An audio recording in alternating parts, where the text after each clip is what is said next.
بسم الله الرحمن الرحيم. Hadirin, dalam catatan sederhana khatib, seorang muslim yang telah berusia 20 tahun setidaknya telah menunaikan Jumat kurang lebih sebanyak 650 kali dalam hidupnya. Jika ia berusia 30 tahun, setidaknya ia telah menunaikan Jumat sebanyak 1150 kali dalam hidupnya. Jika ia berusia 40 tahun, setidaknya ia telah menunaikan Jumat sebanyak 1650 kali dalam hidupnya. Demikian seterusnya sesuai dengan jumlah bilangan usianya. Namun pertanyaan terbesarnya, hingga Jumat yang kita tunaikan ini, dari sekian ratus dan ribuan kali kita menunaikan Jumat, adakah di antara kita memahami hakikat Jumat ini?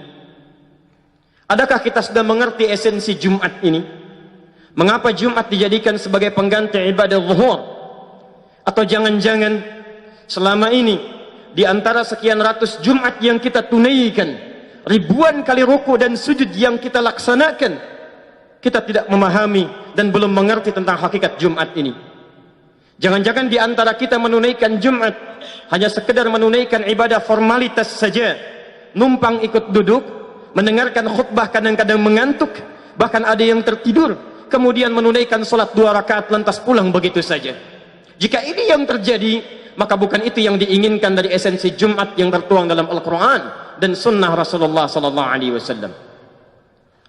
Karena itu, dalam kesempatan yang singkat ini, kita akan coba menghadirkan kembali esensi Jumat dalam Al-Quran dan tuntunan Rasulullah SAW. Hadirin rahimani wa rahimakumullah. Berbicara tentang hakikat Jumat, kita akan diantarkan oleh perjalanan sejarah pada rutinitas kaum jahiliyah, bahkan jauh sebelum Nabi SAW diutus menjadi Nabi dan Rasul. Kala itu, orang-orang jahiliyah sudah memiliki kebiasaan rutin dalam sepekannya. Ada di antara mereka yang berprofesi sebagai pedagang, dikenal dengan nama tujar. Ada di antara mereka yang menyibukkan dirinya untuk menghimpun syair, lirik-lirik yang indah, dikenal dengan syu'ara. Ada di antara mereka yang bahkan mereka habiskan hidupnya untuk merumuskan, menulis mantra-mantra dan jimat-jimat yang akan mereka pasarkan, yang disebut dengan kuhan dan sahir, dukun dan para tukang sihir. Mereka ini beraktivitas dalam sepekan, dimulai dari hari yang pertama disebut dengan Al-Ahad, hari yang kedua disebut dengan Yaumul Itsnin, diserap ke dalam bahasa Indonesia menjadi hari Senin. Hari ketiga mereka namakan Yaumut Thulatha, dari bahasa Arab Thalatha, diserap ke dalam bahasa Indonesia menjadi hari Selasa.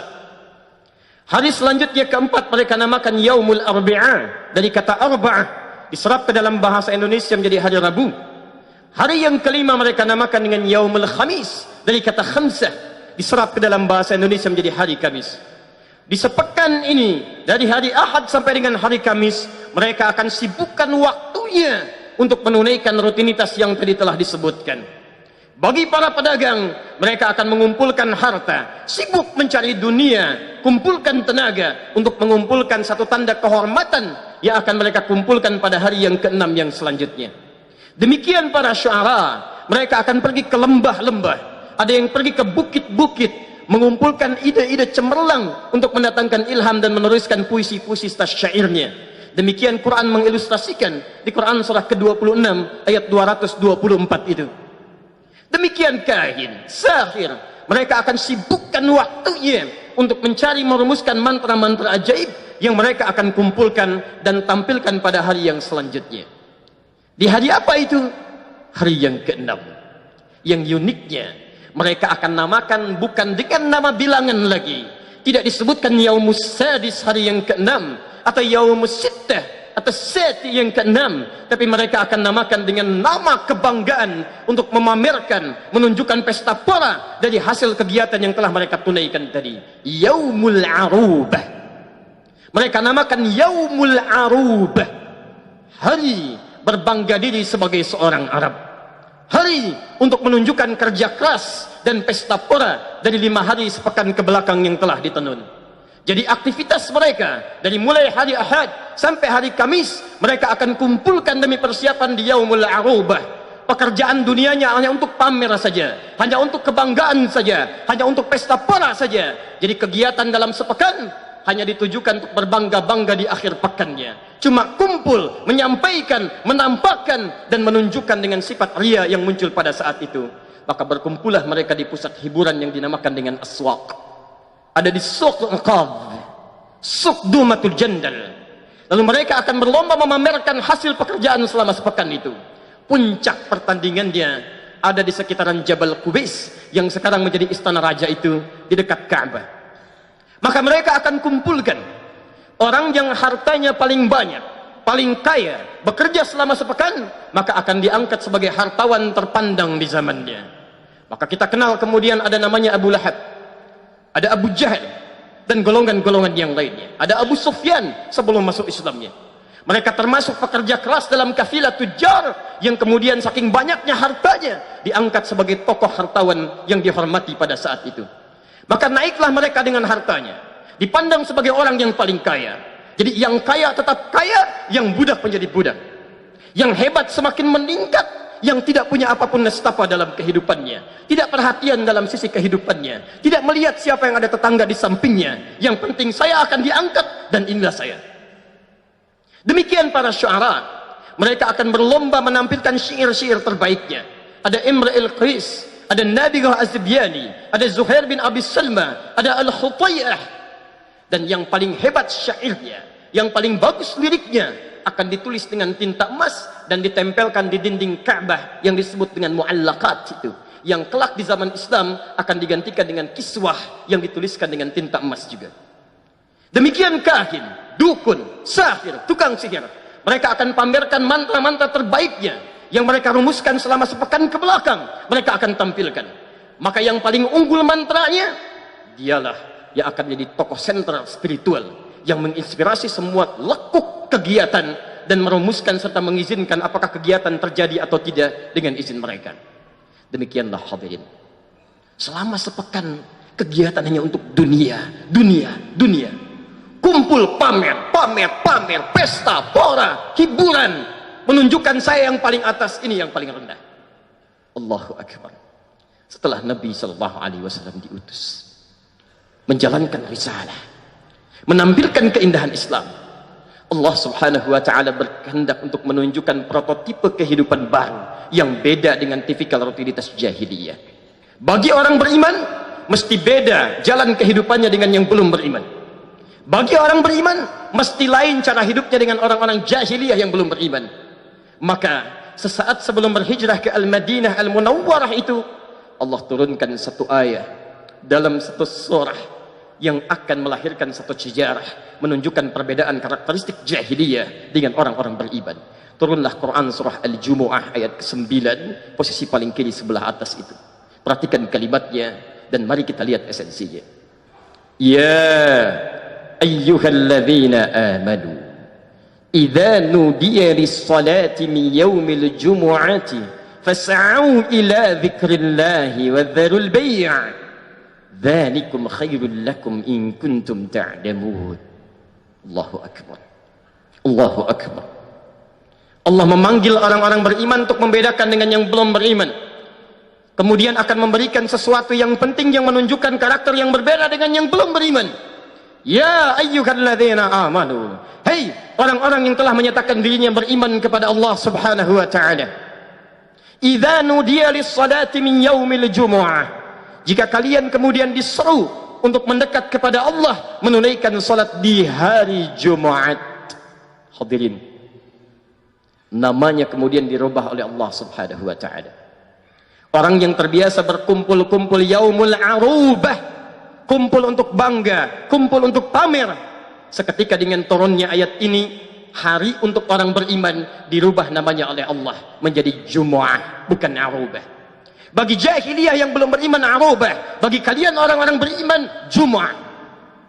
Apa itu Jumu'ah? Dalam bahasa Arab, kalimat Jumat setidaknya memiliki satu akar kata bernama al-jam'u yang memiliki 3 makna. 3 makna. 1, sesuatu yang berkumpul rapat. Yang kedua, yang saling menguatkan satu dengan yang lainnya. Tidak hanya sekadar berkumpul, tapi merapatkan satu dengan yang lainnya. Karena itulah surah Al-Jumu'ah diawali dengan surah As-Saff ke-61. Untuk memberikan isyarat bahwa Jumat diawali dengan merapatkan hubungan satu dengan yang lainnya. Tapi yang paling indah, makna yang ketiga, yang diiringi dengan saling memperhatikan satu dengan yang lainnya. Jadi bukan sekadar berkumpul, bukan sekadar datang, tapi juga memperhatikan satu dengan yang lainnya. Seakan-akan Allah ingin mengisyaratkan dalam penamaan ini. Kalau orang-orang jahiliyah yang belum beriman, cuman kumpul-kumpul saja, cuman bangga-bangga saja, cuma senang-senang saja. Orang beriman tidak. Yaumul Jum'ah diundang oleh Allah Subhanahu wa taala ke tempat terbaik di muka bumi. Bukan di hotel, bukan di pusat hiburan, bukan di tempat pesta pora, tapi di tempat di rumah Allah Subhanahu wa taala, masjid. Untuk apa? Kalau cuman kumpul. Jangankan orang beriman, non muslim pun bisa kumpul. Orang beriman tidak. Untuk berkumpul, merapatkan dan memberikan perhatian satu dengan yang lainnya. Kalau orang jahiliyah cuman kumpul, tunjukkan saya yang paling kaya, saya yang paling hebat, saya yang paling tinggi segalanya. Orang beriman tidak. Dia mesti tahu siapa yang hadir di sampingnya. Dia kenal siapa yang ada di depannya. Dia lihat apa kebutuhannya. Karena itulah demi Allah khatib sampaikan. Demi Allah khatib sampaikan. Nabi SAW setelah turun ayat Jumat ini, dipraktekkan Jumat, tidak pernah terjadi ada Jumat kecuali diketahui siapa yang datang di sampingnya, siapa yang hadir di masjidnya, siapa yang membutuhkan bantuan seadanya. Maka Masya Allah, tidak ada orang kelaparan datang Jumat kecuali mendapatkan makanannya. Tidak ada orang kehausan kecuali datang Jumat hilang dahaganya. Tidak ada orang sakit kecuali datang Jumat mendapatkan pertolongan dari bagian sakitnya. Tidak ada orang kesulitan kecuali saat datang Jumat mendapatkan bagian dari kebaikan Jumatnya.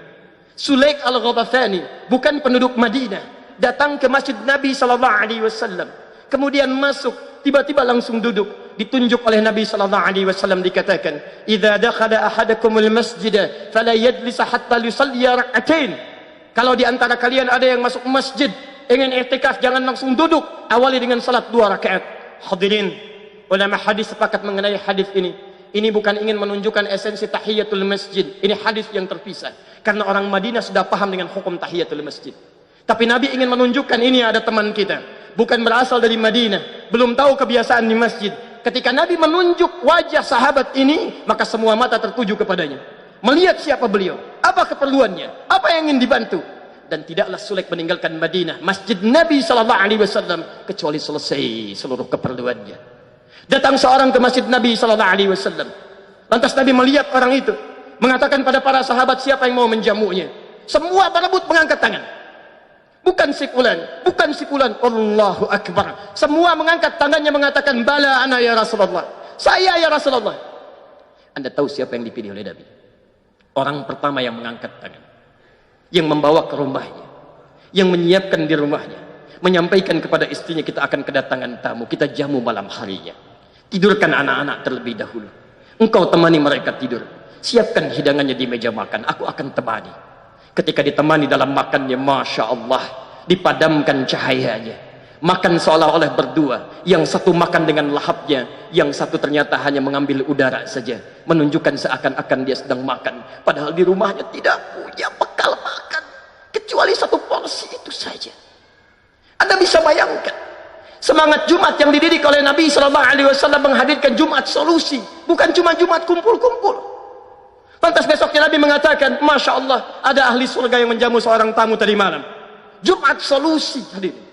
Jumat solusi ya ikhwan. Nabi tidak menginginkan Anda cuma datang, duduk, dengar khutbah, ngantuk, lantas pulang. Ironisnya, itu yang kita dapatkan. Bayangkan kalau itu kita praktekkan dalam kehidupan. Sampai Nabi membuat tempat ahlus suffah sekitaran Madinah. Di situ ada orang-orang yatim, di situ ada pembelajar, di situ ada orang miskin. Yang diketahui ketika datang diberikan bantuannya. Diberikan segalanya. Sampai diabadikan di Quran surah 59 ayat 9 sampai 10 itu. Wa yu'thiruna ala anfusihim walau kana bihim khasasah. Bahkan mereka mendahulukan kepentingan sahabatnya walaupun mereka butuh dengan apa yang mereka perlukan itu. Itulah Jum'ah. Di mana kita di antara semua itu. Jangan-jangan selama ini Jumat kita tidak kenal siapa yang hadir di samping kita, siapa yang berada di belakang kita. Padahal kita paham maknanya, tahu hadisnya.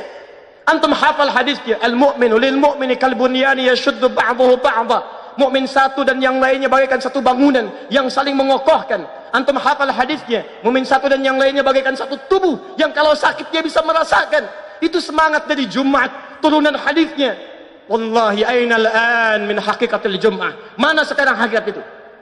Jangan-jangan tiap pekan ada Jumatan, tapi saudara sakit Anda tidak bisa bantu. Ada yang kebanjiran Anda tidak tergerak. Orang lain merasakan Allahu Akbar sulitnya mengatasi kebanjiran. Ada muslim yang ikut Jumat hanya sekedar foto-foto saja. Ada yang menikmatinya bahkan. Ainal Jum'ah. Di mana esensi Jumat itu? Karena itulah bertakwalah kepada Allah Subhanahu wa taala. Hari ini kita mesti berubah. Kita mesti kenal. Kalau itu dipraktekkan dengan baik, Masya Allah, tidak ada mahasiswa yang datang ke Jumat kecuali barangkali bisa bertemu dengan dosen yang bisa menyelesaikan persoalannya. Ada orang sakit yang tidak bisa ke dokter, dia bisa bertemu dengan dokter yang memberikan resepnya. Ada seorang yang belum punya pekerjaan, bertemu dengan orang yang melimpah sarana pekerjaan, dia berikan solusinya. Ada orang yang barangkali punya persoalan, bertemu dengan alim, ustaz, ulama, syekh, selesai seluruh persoalannya. Itu yang kita dambakan. Maka kita bermohon kepada Allah Subhanahu wa taala. Semoga Allah Subhanahu wa taala menjadikan Jumat ini sebagai Jumat terbaik untuk kita, yang merubah cara pandang kita dan menguatkan ukhuwah kita, serta menjadikan insyaallah Islam bisa tegak dengan segala nilai-nilai kebaikannya seperti yang ulama dulu kita mencita-citakannya di negeri tercinta ini. Barakallahu li wa lakum fil Qur'anil azim wa nafa'ani wa iyyakum bima fihi minal ayati wa dzikril hakim wa taqabbala minni wa minkum tilawatahu innahu huwas samiul alim. Ud'ullaha yastajib lakum jami'an.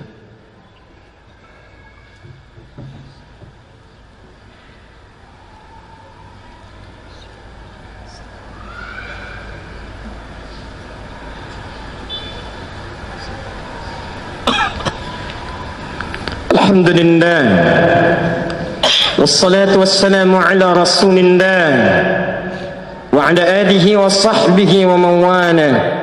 Amma ba'd, faya ibadallah, usi nafsi wa iyyakum bitaqwallahi faqad fazal muttaqun fala tamutunna illa wa antum muslimun. Hadirin, sebelum kita berdoa kepada Allah Subhanahu wa taala, kita ingin menguatkan kembali sedikit untuk melengkapi makna Jumat tadi.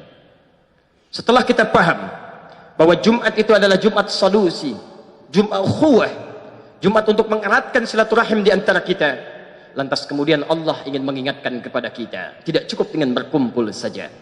Kalau sekedar kumpul, saling bertemu, saling curhat, jangankan Anda yang beriman, non-muslim pun bisa melakukan itu.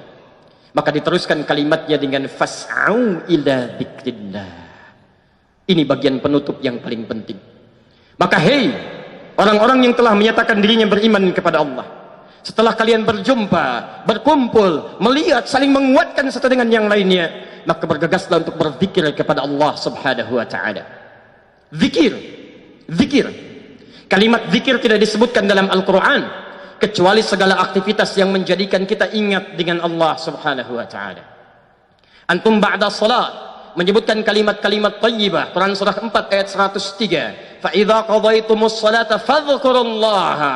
Maka jika tuntas menunaikan salat, segera berzikir kepada Allah. Kalimat thayyibah yang Anda ucapkan itu bagian dari zikir yang mengingatkan Anda dengan Allah Subhanahu wa taala. Astaghfirullah, itu zikir.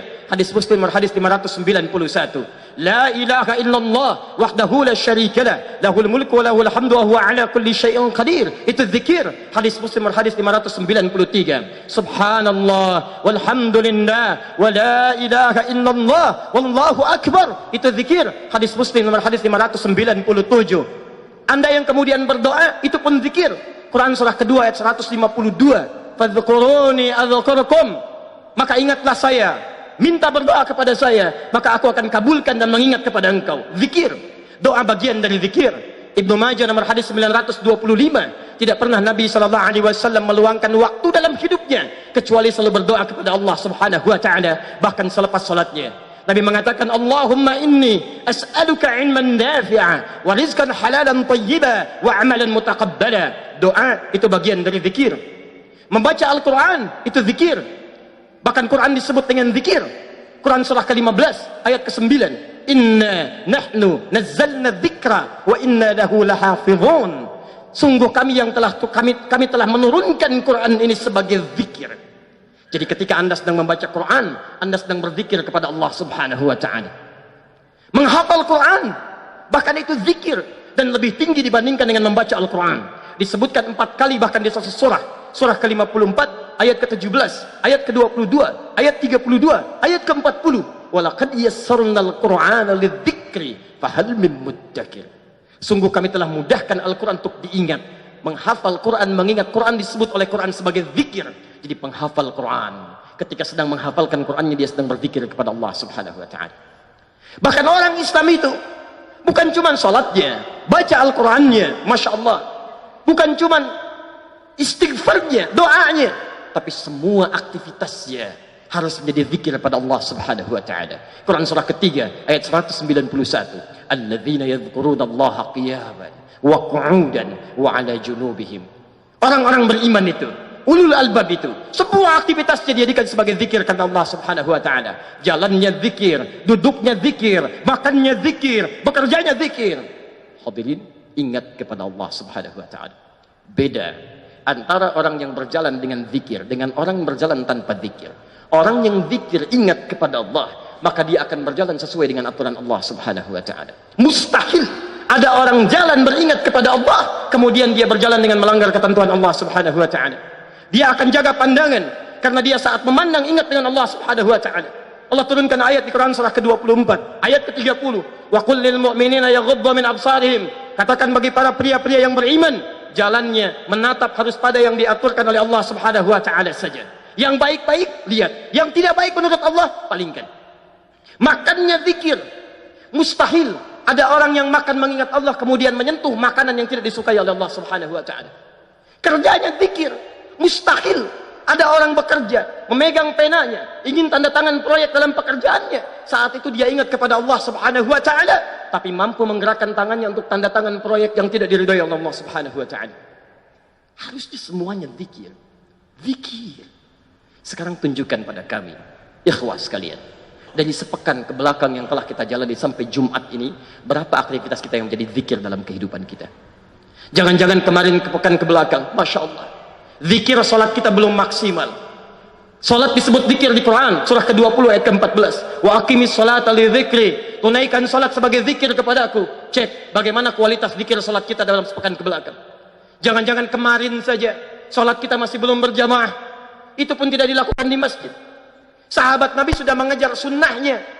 Perhatikan sahabat Utsman bin Affan radhiyallahu taala anhu. Kata Imam An-Nawawi dalam kitabnya At-Tibyan fi Adab Hamalatil Quran, halaman 38, paragraf yang pertama, baris 1 sampai kedua, beliau sebutkan, sahabat Utsman bin Affan, menantu Nabi, menikah dengan 2 putri Nabi, orang paling dihormati oleh Nabi, sangat pemalu, malaikat malu kepada beliau, bisnisnya sangat sukses dalam kehidupan. Jangankan salat fardunya, masih bisa menunaikan tahajudnya setiap malam, bahkan sampai hafal Quran. Sampai khatam Quran. Antum sahabat Nabi bukan? Tabi'in juga bukan, kerabat Nabi juga bukan, tidak menikah dengan putri Nabi. Berapa suksesnya antum dibandingkan dengan sahabat Utsman bin Affan? Surga belum ada jaminan, hisab masih menegangkan, amalan masih berantakan. Allahu Akbar. Jangankan persoalan salat sunnahnya, cek, jangan-jangan sampai dengan Jumat ini salat fardu kita belum maksimal. Kalau cuma kerja, ngumpulkan harta, tambah lagi, jangankan antum, non muslim bisa lebih hebat dibandingkan dengan anda. Kalau cuma untuk weekendnya dihabiskan untuk pesta pora, poya-poya, cuma pamer saja, Korun lebih hebat dibandingkan dengan anda. Firaun lebih jagoan dibandingkan dengan anda. Namrud lebih hebat dibandingkan dengan anda. Kita orang beriman, mesti beda. Bacaan Quran kita, jangan-jangan sampai sepekan ini belum pernah baca Al-Quran. Allahu Akbar. Al-Quran dibaca tiap hari, tapi Al-Quran tidak pernah disentuh. Mu'awz.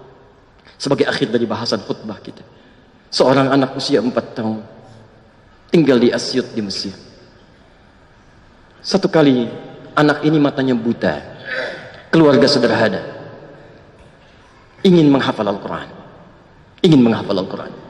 lalu minta kepada abinya untuk diantar menghafal. Dimodifikasilah motor yang sangat sederhana itu, dashboardnya kemudian diluaskan, lalu ditempelkan ayat-ayat Quran. Di setiap perjalanan abinya melihat ke situ, Mu'adznya mengulang, demikian seterusnya. Singkatnya, sampai Mu'adz hafal Quran, yang mengantarkan belum hafal, tapi insya Allah mendapatkan pahalanya.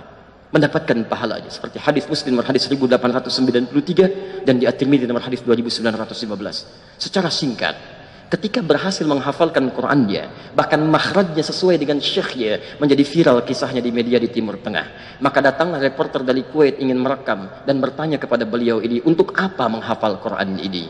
Perhatikan jawabannya, dan di sini kita akan berdoa kepada Allah Subhanahu wa taala. Ya Syekh Mu'adz, ya Syekh Mu'adz, wahai Syekh Mu'adz, anak 4 tahun sebagai penghargaan dipanggil dengan Syekh. Jika ananda diperkenankan berdoa saat ini dan dikabulkan, apa yang akan ananda mohonkan kepada Allah dengan Quran yang telah dihafalkan itu? Perhatikan jawabannya. Pertama, wallahi as'alullaha rabbal alamin, wallahi saya akan meminta kepada Allah Rabbul Alamin untuk tetap membutakan mata saya sampai dengan kiamat. Untuk tetap membutakan mata saya sampai dengan kiamat, karena saya bisa hafal Quran ini dengan keadaan buta mata saya. Saya takut kalau mata saya dibuka kembali, lantas saya melihat maksiat dengan mata saya, akan hilang Quran yang telah saya hafalkan itu. Anak 4 tahun, 5 tahun, mata buta, mau menghafal Quran dan menikmati dengan kebutaannya mendapatkan Al-Quran. Antum diberikan 40 tahun, 50 tahun, matanya sehat, fisiknya kuat, sampai hari ini masih belum punya waktu untuk sekedar membaca saja. Antum butuh berapa tahun lagi ya ikhwah? Yang kedua, perhatikan.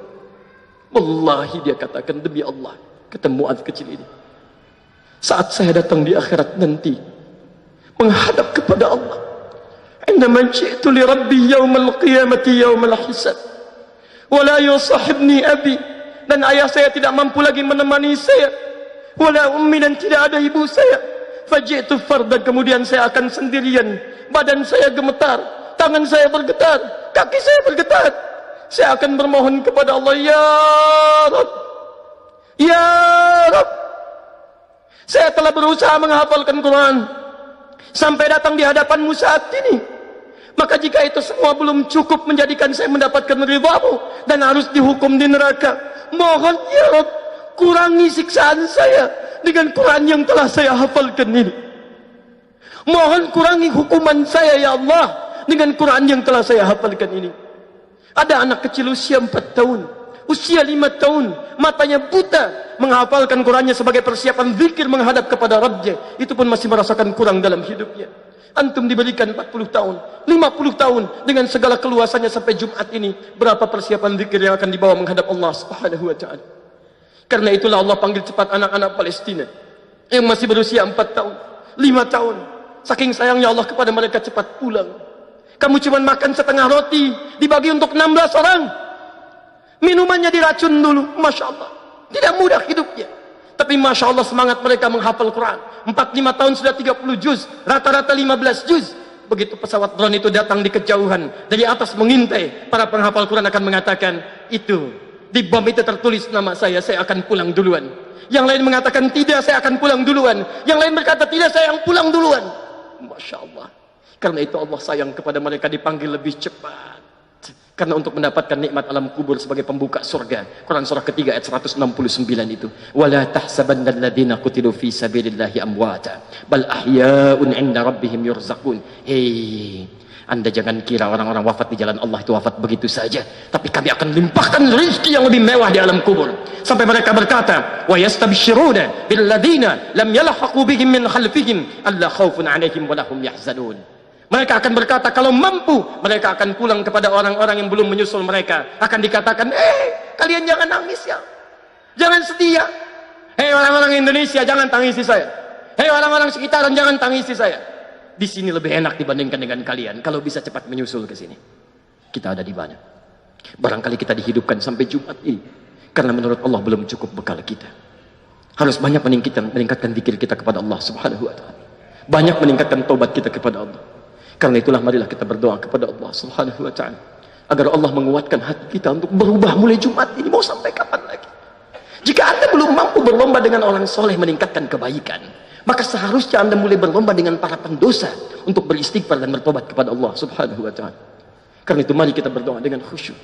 Kita pasrahkan jiwa kita dan memohon hidayah kepada Allah agar Allah bisa merubah tapak kehidupan kita mulai di Jumat ini di masjid yang insya Allah menjadi saksi bagi kita di akhirat nanti. Alhamdulillahirabbil alamin. Ar-Rahmanir Rahim. Maliki yaumiddin. Iyyaka na'budu wa iyyaka nasta'in. Ihdinas siratal mustaqim. Siratal ladzina an'amta 'alaihim ghairil maghdubi 'alaihim waladdallin. Allahumma rabbana la tada' lana fi maqamina hadza dhanban illa ghafarta. Tuhai Allah, kami bermohon kepadamu di Jumat ini, jika ada satupun di antara hamba-Mu yang datang ke rumah-Mu ini ya Allah untuk menunaikan Jumat datang membawa lumuran dosa, maka mohon jangan biarkan ia meninggalkan masjid ini ya Allah kecuali Engkau telah ampuni segala dosa-dosanya. Wala hamman illa farajtah. Jika ada di antara kami hamba-Mu datang membawa kegelisahan hidup dunia ya Allah, maka mohon jangan biarkan ia meninggalkan tempat-Mu ini ya Allah kecuali Engkau telah tenangkan keadaan jiwanya. Allahumma wala asran illa yassartah. Jika ada di antara kami ya Allah yang datang ke masjid ini membawa kesulitan hidupnya di rumah tangganya, pekerjaannya, kehidupan sosialnya, maka mohon ya Allah dengan Jumat dan niat ikhlas untuk berubah yang ia tanamkan pada jiwanya, mohon angkat dan sembuhkan dan angkat tuntaskan segala kesulitannya ya Rabbal Alamin. Allahumma wala maridan illa syafaita. Dan jika ada di antara kami yang tengah Engkau uji dengan penyakit seberat apapun ya Allah, maka mohon angkat dan sembuhkan segala penyakitnya. Allahumma idza kana minna ya Allah wahidan qariban aw ba'idan minka ya Rabbal Alamin lam yahtadu ila al-islam wa lam yusallu hatta al-jum'ah wa lam yataqarrabu ila al-Qur'an. Allahumma hadihim ya Allah liyataqarrabu ilaika ya arhamar rahimin liyahtadu ila al-islam ya Rabbal Alamin. Ya Allah, jika di antara ada keluarga kami ya Allah, jika ada di antara keluarga kami, tetangga kami, kerabat kami, teman-teman kami ya Allah yang sampai hari ini belum memeluk Islam, belum mendapatkan hidayah, maka mohon sentuh hatinya ya Allah, bimbing mereka untuk mengucapkan kalimat syahadat ya Rabbal Alamin.